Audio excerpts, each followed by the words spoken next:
Bonjour, chers élèves.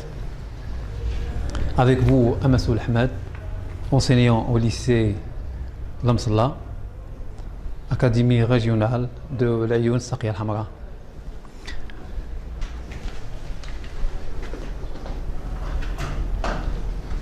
Aujourd'hui, on va proposer un exercice sur le suivi temporel de la réaction chimique. Donc, on va, comme d'habitude, lire l'exercice d'abord. On se propose d'étudier par conductimétrie la cinétique de l'hydrolyse d'un composé qui est 2-chloro-2-méthylpropane, qui est noté RCl. Pour faciliter, on va le noter RCl. Donc, on suppose que la seule réaction qui a lieu au cours de la transformation étudiée a pour équation RCl plus 2H2O donne ROH plus H3O plus Cl-.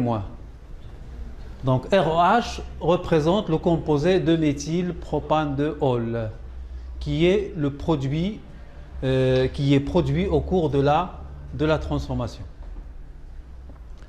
Donc la première question, dresser le tableau d'avancement de cette réaction. Deuxièmement, la transformation modélisée par la réaction peut être suivie par conductimétrie dans une enceinte. Et pour cela, on plonge dans le bécher, contenant le mélange eau-acétone, une cellule conductimétrique préalablement étalonnée. Donc on obtient la courbe suivante, vous voyez, X, c'est l'avancement en fonction du temps. Donc, première question, pourquoi peut-on effectuer un suivi conductimétrique de cette transformation? Deuxièmement, donner l'expression littérale de la conductivité sigma de la solution en considérant que seuls les ions oxonium, H3O+, et chlorure, Cl-, produits par la réaction, interviennent. Ça veut dire interviennent dans l'expression de la conductivité sigma. Troisièmement, déduire l'expression de la conductivité sigma de la solution à la date t en fonction de l'avancement x et du temps, bien sûr. Troisièmement, déduire l'expression de la conductivité. Quatrièmement, rappeler l'expression de la vitesse volumique de la réaction. Cinquièmement, déduire le temps de demi-réaction, noté T1,5. Comparer sans nécessairement les calculer, les vitesses, V0, c'est-à-dire V à l'instant initial, V à l'instant t égale à 20 et à l'instant t égale à 60, respectivement, sans faire les calculs. Sixièmement, déterminer graphiquement T1,5, qui est le temps de demi-réaction. Septièmement, comparer sans nécessairement les calculs, les vitesses, oui. Bon, huitièmement et dernièrement, quel est le facteur cinétique responsable de la variation de la vitesse volumique? Expliquer. Et enfin, tracer sur la figure en haut l'allure de la courbe pour une température supérieure à 40 degrés. Donc, la première question, dresser le tableau d'avancement de la réaction. Donc, la réaction chimique, c'est déjà donné ici. Le composé, c'est RCl, qui réagit avec l'eau. Et ça donne ROH, c'est un alcool, plus H3O+, qui s'appelle l'ion oxonium, plus Cl-. Bon, faites attention ici. Là, c'est aqueux. Aqueux. Ça veut dire qu'ils sont en solution aqueuse. Donc, la même chose ici pour l'alcool, c'est aqueux. Là, c'est liquide. Là, aqueux. Donc, comme d'habitude, ici, dans le tableau, il y a les quantités de matière. Quantité de matière. Ça, c'est la première question. Quantité de matière. Et ici, on doit préciser l'unité qu'on va utiliser. Mol, par exemple. C'est le mol, qui est d'ailleurs l'unité internationale de la quantité de matière. On va tracer le tableau. Donc, d'après l'exercice, la quantité de matière initiale de RCl, c'est 9,1 fois 10 moins 3. Bien sûr, en mol. Ici, l'eau, puisque c'est un solvant, donc il est en excès. En excès, donc on écrit ici excès. Excès aussi, la même chose. Donc, pour l'eau, il est en excès. Il est d'ailleurs précisé dans l'exercice. Donc, cette partie, c'est vide. On n'écrit rien. Donc, à l'état initial, ici, il y a 0, 0 et 0. Parce que la transformation ne se produit pas encore. Ça veut dire que la quantité des matières des produits est encore nulle. Donc, à l'état intermédiaire, là, 9,1 fois 10 moins 3 moins x. X, c'est l'avancement de la réaction. C'est l'avancement x. Là, c'est x, x et x. Et à l'état final, 9,1 moins x final, x final, x final et x final. Voilà le tableau descriptif.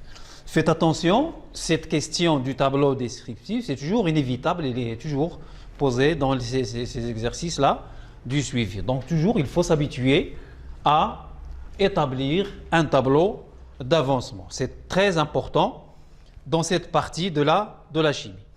Donc deuxième question, pourquoi peut-on effectuer un suivi conductimétrique de cette transformation? Donc remarquez ici, dans les réactifs, il n'y a pas d'ions, mais dans les produits, il y a deux ions qui apparaissent, qui se forment, à savoir H3O+ et Cl-. Donc, ça veut dire quoi? Ça veut dire que la conductivité de la solution va varier progressivement à cause de la formation des ions. Donc, deuxièmement, de 1, donc on a utilisé le suivi conductimétrique parce que on utilise le suivi conductimétrique à cause de la formation. Donc regardez qu'il se forme des ions au cours de la réaction. Donc à cause de la formation des ions.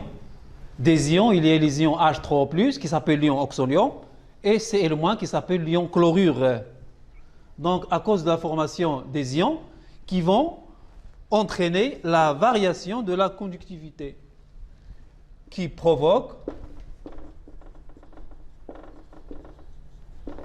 la variation de la conductivité sigma. Voilà son symbole, sigma. On la lit sigma. Donc voilà la première question. Deuxièmement, donnez l'expression littérale de cette conductivité sigma. Donc cette conductivité dont on a parlé, on va donner son expression. Donc sigma, on a la conductivité sigma, c'est lambda. C'est quoi lambda? C'est la conductivité molaire ionique. De quoi? De H3O+. Qu'est-ce qu'il y a ici? Quelles sont les espèces qui vont intervenir dans cette expression? Il y a seulement les ions H3O+ et Cl-. Alors que les autres espèces que vous voyez sont neutres. Ce sont tous des molécules. Ils ne vont pas intervenir dans l'expression de sigma. Seuls les ions H3O+ et Cl- qui vont intervenir là-dessus. Donc lambda, ça veut dire la conductivité molaire ionique de H3O+, multiplié par sa concentration molaire. Il est noté comme ça, entre deux crochets, plus lambda, quel est le deuxième ion qui intervient? C'est Cl-.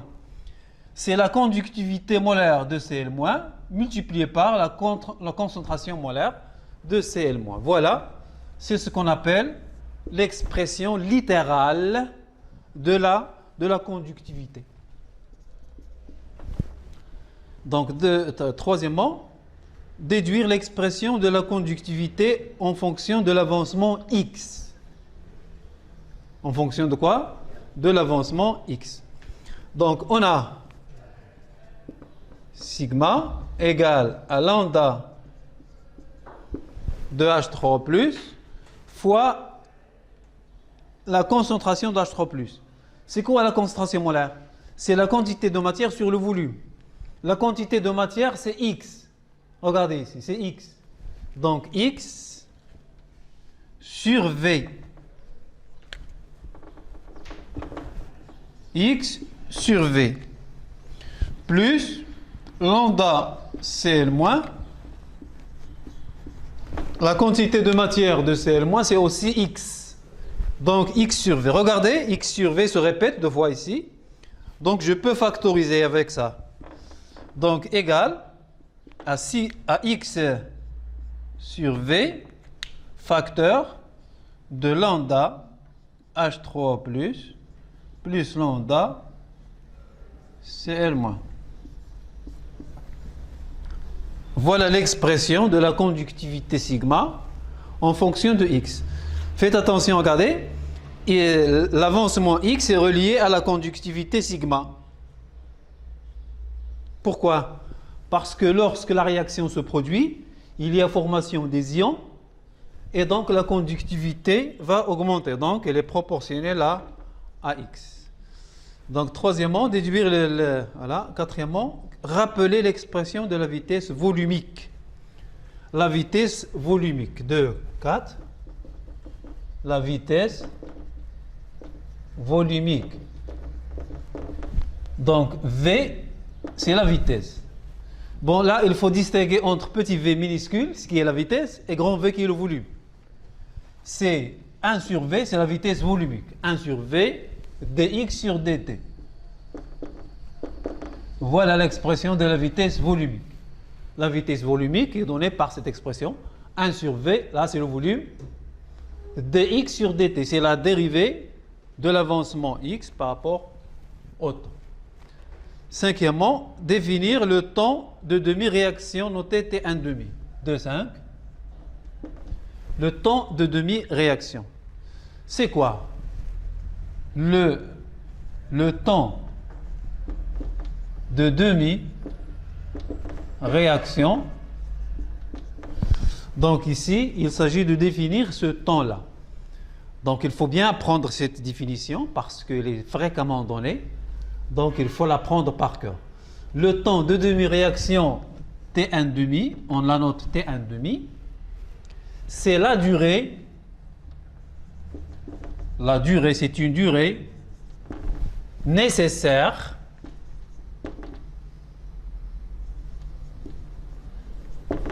pour que l'avancement X prenne la moitié de sa valeur finale.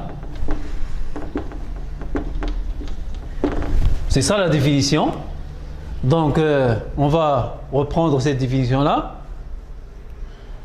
Le temps de demi-réaction, qui est noté T1,5, c'est la durée nécessaire pour que l'avancement X prenne la moitié de sa valeur finale.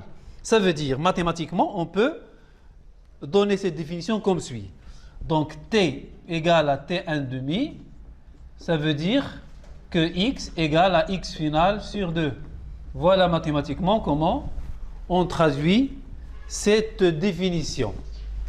Cette définition, elle peut être traduite comme ça, facilement, par cette expression. Donc, lorsque T égale à T1,5, ça veut dire le temps de demi-réaction, X égale à X finale sur 2. Donc, voilà la définition du temps de demi-réaction. Déterminer graphiquement T1,5. Donc, comment on détermine graphiquement T1,5? Bon, il ne s'agit pas de définir le T1,5, mais il s'agit aussi de le déterminer graphiquement. Regardez graphiquement, à quoi est égal x final, graphiquement? Donc, c'est 2, 6. Graphiquement, x final égale, regardez x final, c'est là où la courbe est horizontale. Ça veut dire 9 mol.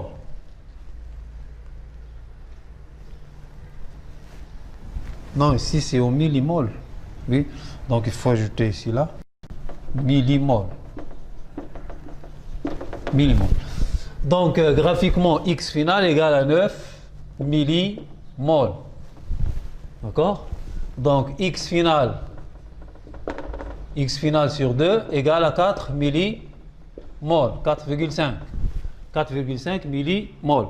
Donc 4,5 millimol, ça correspond presque ici à 2, 4, 6, 7. Presque 7 minutes. Donc ça correspond à T1,5 égale à peu près à 7 minutes.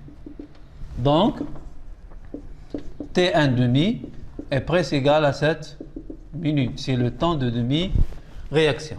Ça, c'est déterminé graphiquement. Donc l'autre question, comparer sans nécessairement faire les calculs, les vitesses V0, V20 et V60. Donc on va comparer ça, 2, 7. Donc la vitesse V0,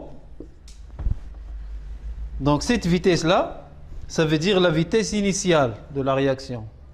Regardez, lorsqu'on fait la tangente ici, la vitesse est proportionnelle au coefficient directeur de la tangente. Donc à l'instant initial, la pente est plus grande, mais ici, par exemple, AT égale à 20, voilà 20 ici, la tangente obtient une pente faible. Ça veut dire ici, alors, AT égale à 60, la pente est nulle. Ça veut dire que la vitesse est nulle. Donc V0 est supérieur à V20 est supérieur à V60. Donc, comment expliquer ça? Ici, comparer, sans faire les calculs, aux instants, t égale à 65. 65 minutes. C'est pas 60, 65. 65. Donc V0 supérieur à V20 supérieur à V65. Voilà. 2, 8. Quel est le facteur cinétique responsable de cette variation? Donc on vient de parler de ça. Donc regardez que au début de la réaction,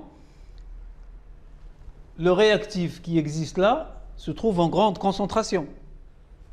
Donc la vitesse de la réaction sera plus importante à l'instant initial. Mais au fur et à mesure que la transformation se produise, la concentration de RCl diminue et donc la vitesse aussi diminue. Donc le facteur cinétique ici, le facteur cinétique qui est responsable de cette variation de la vitesse est la concentration molaire de RCl. C'est la concentration de RCl. Donc, qu'est-ce qui se passe? À T égale à 0, la concentration est plus importante et cette concentration diminue au fur et à mesure avec le temps. Donc, à T égale à 0, la concentration de HCl est importante et diminue. Et comment elle diminue? Avec le temps. Diminue avec le temps parce que c'est un réactif, donc il est consommé progressivement. Donc avec le temps, il y a consommation de RCl, donc sa concentration diminue et aussi la vitesse diminue. Mais à l'état final, la concentration devient devient constante et la vitesse aussi devient nulle. La vitesse devient nulle. Donc on va tracer maintenant, on va tracer sur le même graphe une autre courbe qui correspond à une température supérieure à 40. Donc pour cette courbe-là, c'est pour 40 degrés. Donc pour une autre température, vous savez bien que la température, c'est un facteur cinétique. Ça veut dire quoi? Il fait augmenter la vitesse de la réaction. Donc lorsqu'on fait augmenter la température, bien sûr, la vitesse va augmenter. Donc on obtient une courbe comme ça. Et on va atteindre l'état final rapidement. Faites attention ici, on obtient même x final. Mais rapidement. Ici, on a obtenu l'état final presque à 60 degrés, mais ici, presque à 20 degrés. À 20 minutes, pardon. Donc ici, c'est une température θ supérieure à 40 degrés. Donc pour une température supérieure, on obtient cette courbe-là. Voilà, comme ça. On finit cet exercice. Bon courage, chers élèves, et bonne chance aussi.